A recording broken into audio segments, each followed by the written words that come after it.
Ready to go. I'm convinced beyond any doubt. And let me also state the following, and I know this because I go there every single year, but every American that goes there, they're treated like kings and queens. I happen to have a friend here who I work with who was twice in Albania. Jason, you want to stand up?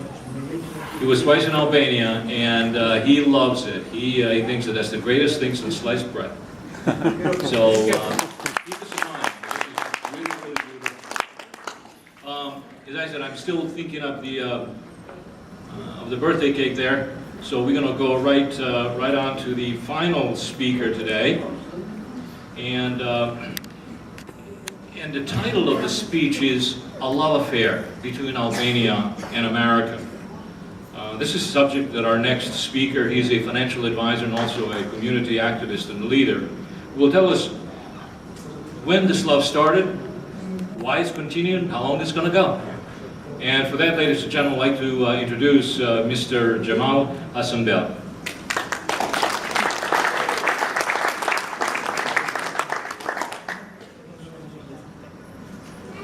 Well,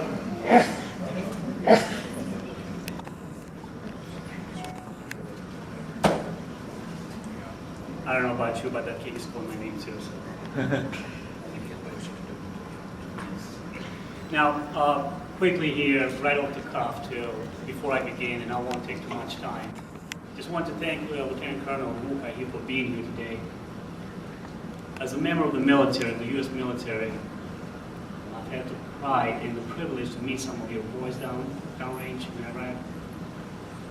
And I can tell you, well, there are no words actually that can amount to the pride that I felt when I saw them. And I think I did mention that to you. Finally, to be part of the bigger community, be part of the world, such a big deal for us. So thank you for being here. Thank you for helping our mission and making our nation known to the rest of the world. Thank you.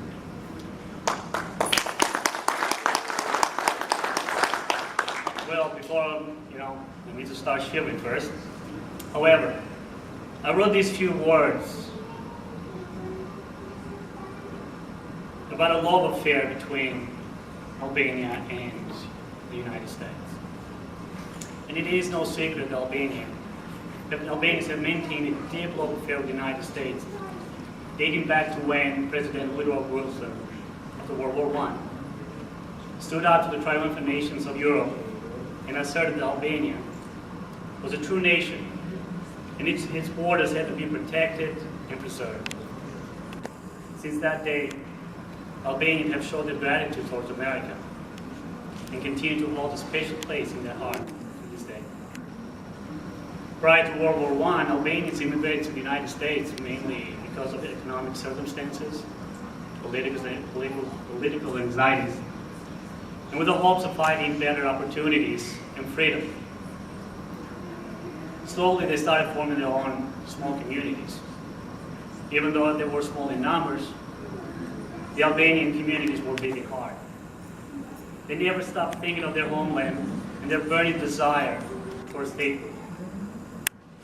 One member of this community, Fanoli, he arrived in Boston in 1906 and later became the deputy director of the Nationalist Journal Founding.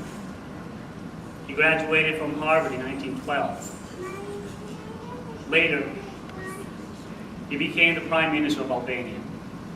Fanoli was a superb statesman.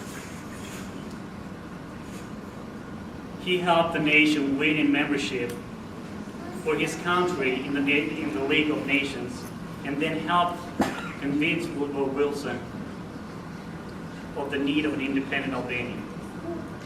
At the Paris Peace Conference in 1919, as speakers prior mentioned, Wilson argued forcefully against Albania's division among its neighbors, an act we fondly remember here to this day.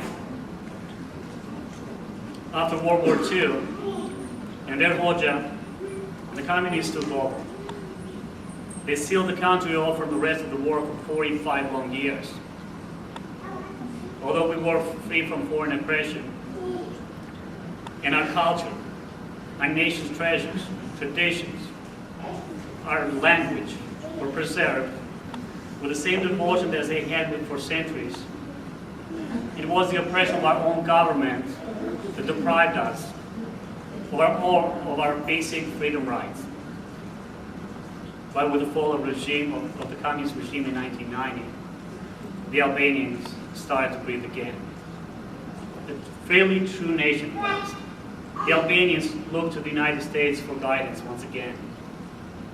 And this historical adoration of the United States was certainly highlighted when George W. Bush visited Albania in 2007 and was greeted with deafening cheers and waving American flags. So it's no wonder why Jason was impressed with Albania. Albania, as my good friend here, Lieutenant Colonel Muka, mentioned, was one of the first countries to commit troops to Afghanistan and Iraq. The Albanians have not forgotten what it's like to live under the oppression and the repression of your own government. In a letter to the Washington Times, the Albanian ambassador to the United States wrote, "If you believe in freedom, you believe in fighting for it. If you believe in fighting for freedom, you believe in the United States of America. Were it not for the Americans, there is a good chance there would be no France, nor a United Kingdom, nor a Belgium as we know it today. Were it not for the United States, it is also very possible no Balkan countries would be free neither." It was those same principles that guided many Albanian Americans to join the armed forces of the United States of America.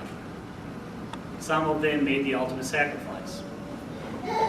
Interestingly, when it comes to living in the United States, Albanians are the most recent group of Europeans to immigrate.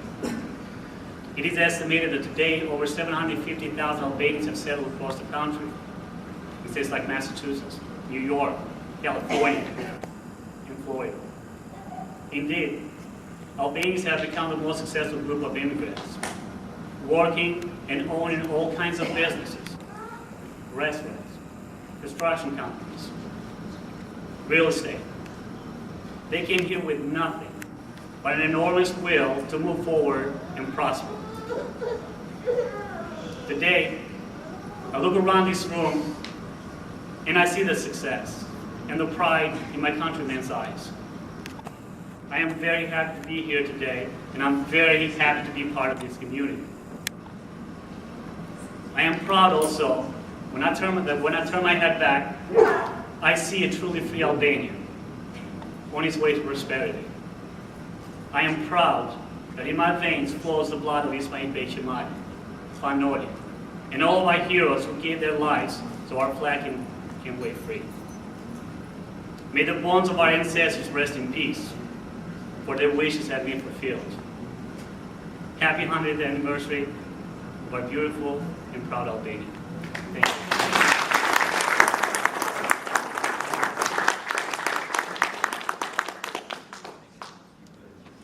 There's nothing left to be said after this speech. I thank you very much for these kind words. Very touching words as well. We're going to conclude, but before we do that, to